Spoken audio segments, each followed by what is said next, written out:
questions. Vous le voyez, ça s'affiche en direct et on va profiter évidemment du professeur Mira pour vous répondre. Première question, elle nous vient de Thierry. Elle va s'afficher sur votre plateau. Combien de personnes sortent de réanimation guéries et ont-elles des risques ou un risque de séquelles? C'est extrêmement difficile comme chiffre, hein. Moi, je peux vous parler pour la réanimation de Cochin. On a 24 lits. Ça fait 3 semaines qu'on est Covid exclusif. On a dû traiter une soixantaine de patients. 24 lits à la base, 60 désormais. Hein. Non, 60. Oui, alors ça, c'est dans l'hôpital. Dans l'hôpital, pardon. Mais moi, dans mon unité, j'ai 24 lits et j'ai traité une soixantaine de patients. On a eu un seul décès. Donc, en réanimation, le nombre de décès est quand même relativement faible. Pour de multiples raisons. D'abord parce qu'on a les moyens de traiter les malades correctement, de les assister. Deuxièmement, les patients sont sélectionnés. On ne va pas prendre les patients qui n'ont aucune chance de survie. Donc ça, c'est un point, un espèce de biais majeur.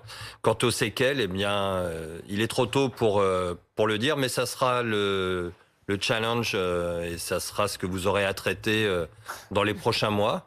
Parce que les patients vont survivre de réanimation. Ce qu'on sait sur la grippe, c'est que les patients récupèrent. Il leur faut 6 à 9 mois pour les patients les plus graves pour avoir des tests respiratoires qui reviennent dans la normale. Ils ont des tests qui restent altérés. 6 à 9 mois?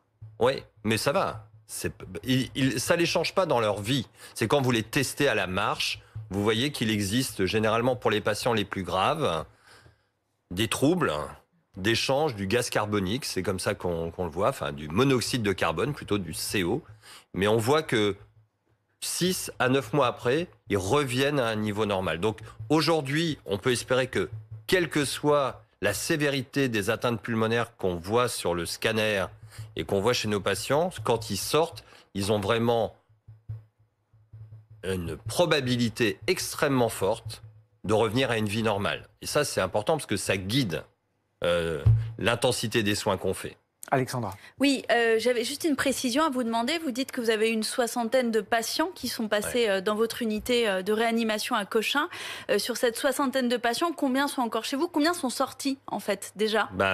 Pour l'instant, on n'a pas de lits superposés.